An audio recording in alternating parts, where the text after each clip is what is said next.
Today I'll show you how to can chicken stew. It's really easy. And then later I'll open up a can and show you how to make great chicken pot pie. Stay tuned.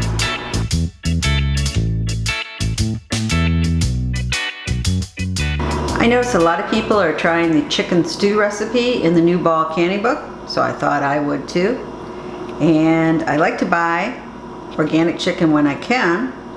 And this is the Bell & Evans organic. They say they're raised without any antibiotics, and it's fresh young chicken thighs. And it says normally it's $12 and something, and I got it for $4 and something. So you can get regular chicken thighs a lot cheaper, but I did buy these because I prefer organic for my family.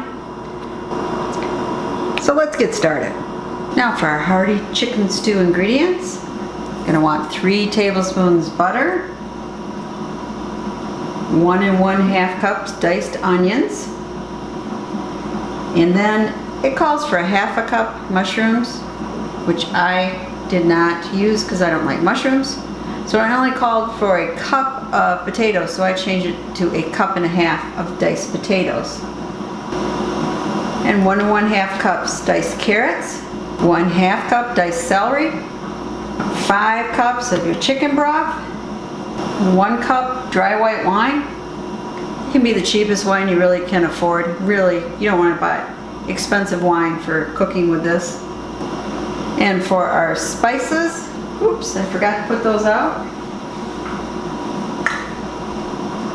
Here are the spices. Put on top of celery here. We have 1 teaspoon dried thyme, 1 teaspoon salt, and 1/2 teaspoon ground black pepper. And then you need 1 bay leaf. And then you need 6 cups of your chicken diced, and you can use breasts or thighs, whatever you want. Just make sure it's skin, bone, and remove as much fat as possible. And then you can use 1/2 cup of frozen baby peas, but you want to thaw them first before making the recipe. And we're going to use 1 tablespoon of lemon juice. So that's it. Pretty simple ingredients for the hearty chicken stew.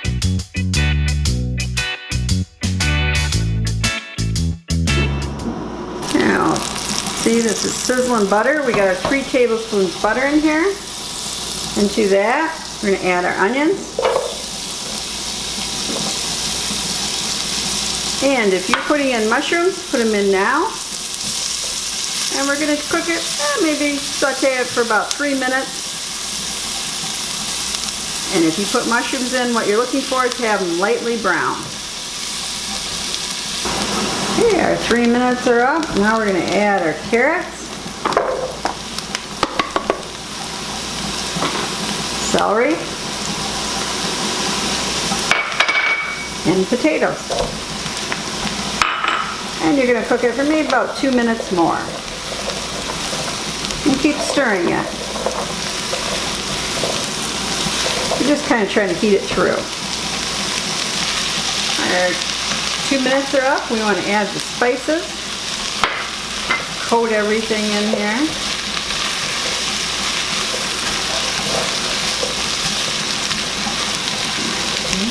And then we add your broth.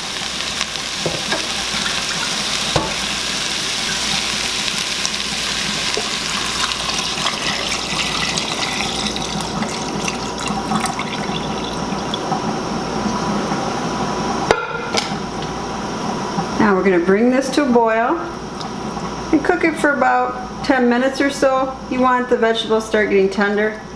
But remember, they're going to cook for 1 hour and 15 minutes in the pressure cooker. So they'll definitely be tender after that. Your 10 minutes is up. Take your pot off your burner. And now we're going to add our chicken.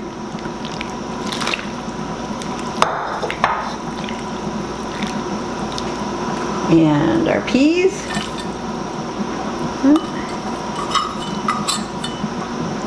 Maybe one last one in there.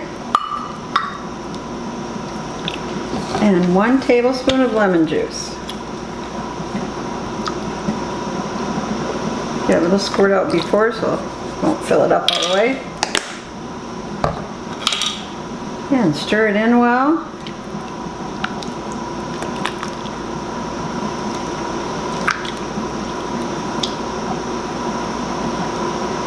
Now you can start putting it in the jars.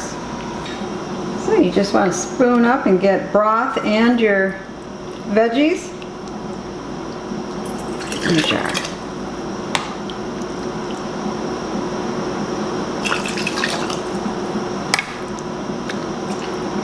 And we're going to fill it up just from an inch from the top.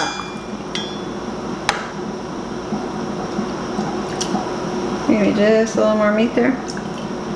And do that with your remaining jars. Now make sure you have no air bubbles.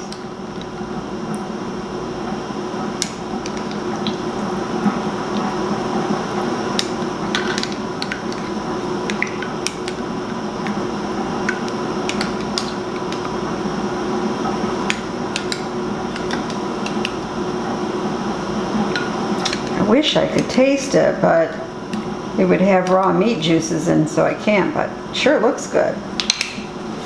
Now let's wipe the rims. And it's a good idea always to use vinegar on your cloth instead of water because it removes any grease a lot better.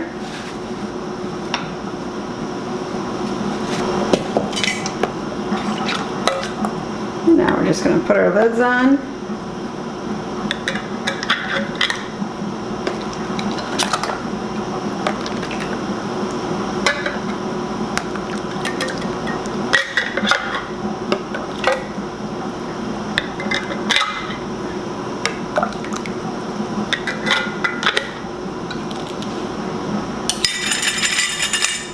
Now that doesn't mean you can just leave the kitchen and let the pressure canner all by itself.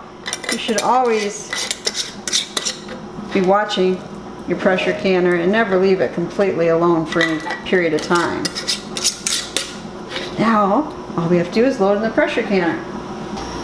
Now I've already put in the amount of water that I'm supposed to have in my pressure canner. I always add a little vinegar because we have hard water. And then I've heated it because you want to put hot jars into hot water so nothing breaks. And I've checked my grease around the edge of my pressure canner. So now I just gotta put in the jars.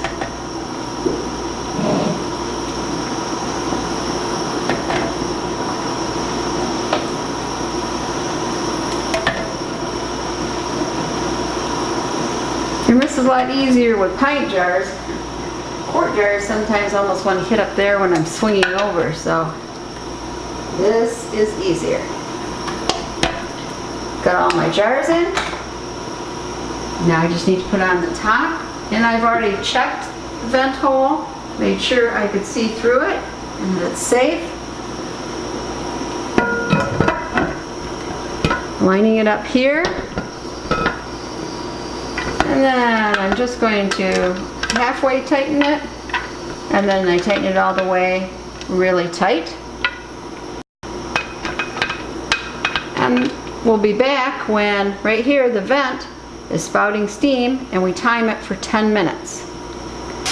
See, we now have nice steam coming out here. We time it for 10 minutes. See, our timers went off. Put on the weight for me for 10. You have to do it for your altitude. And we want to wait until this gauge comes up to 10. And then we're going to time it for 75 minutes. That's an hour and 15 minutes. And then we'll turn the burner off. There they are, all 6 sealed. Be back when I do the taste test. I'm in the mood for pot pie, so I'm using the chicken stew that I canned earlier, and I had a leftover refrigerated pie crust to make the dough. Let's get started. We've got our pie crust here. We'll just roll it out a little.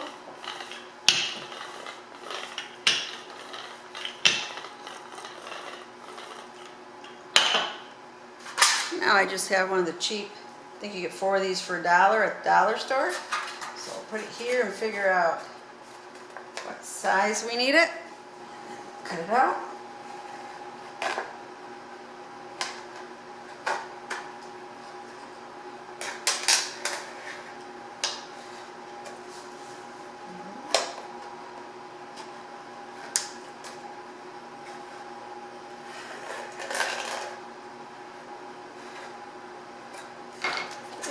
See thyme. There we go, there's the top. And let's pop it.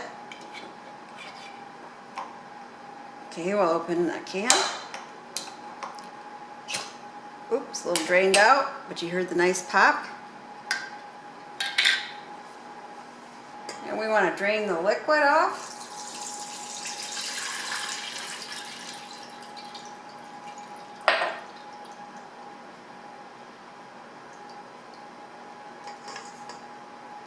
So we want to melt some butter here.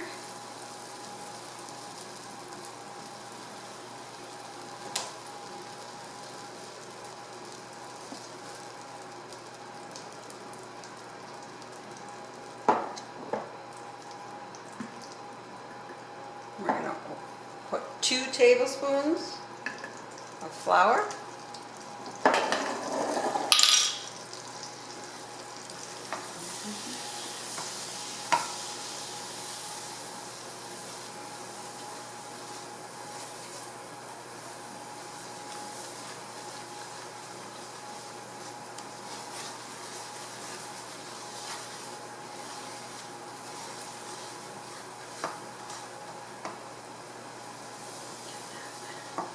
We're just kind of lightly browning it and making sure that the flour is mixed in well with the butter. And this is going to be our thickening agent. Okay, now we want to add our preserved juice here. A good broth.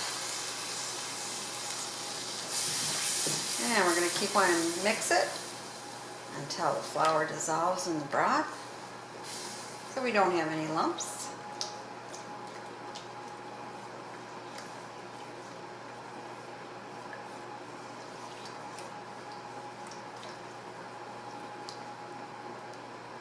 You might also want to sneak a taste right now. Make sure it tastes the way you want it. Mine needs a little more salt and some more ground pepper. Now it's thickening up nice. We'll make a nice gravy here.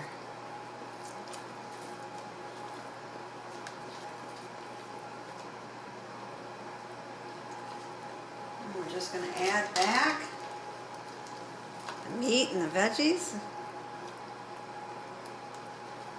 Let it warm up here.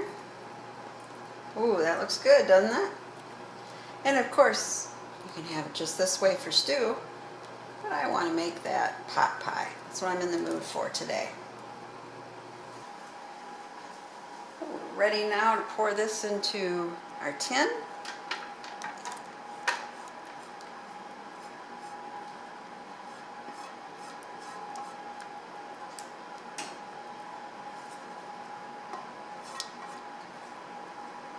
And that pint just fits really nice in this size shell.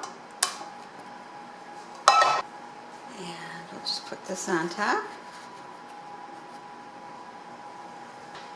And it's good to poke some holes in it. Oops, don't want to go in.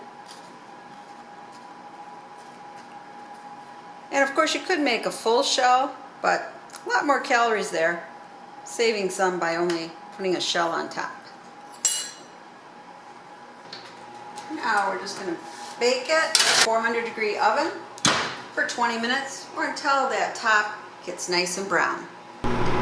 So here it is, fresh out of the oven. You can see we got a nice little brown tint on that. And I'll do a taste test in just a minute, but I want it to cool. And then I had leftover dough, so I just brushed it with a little butter, sprinkled on some sugar and cinnamon, and it makes a great snack.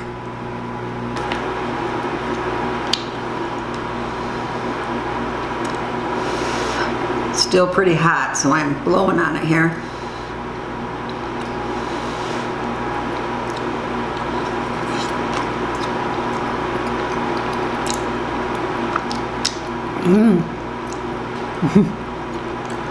Still hot. This is really good. I think the wine gives it just a little bit richer flavor, and you know, it's just a thin crust, so it's not overbearing on the pot pie. But if you like chicken pot pie, try canning chicken stew and then making the pot pie. This is Prepper Potpourri saying, please subscribe, share the knowledge, and now I gotta get this on the table so I can have lunch.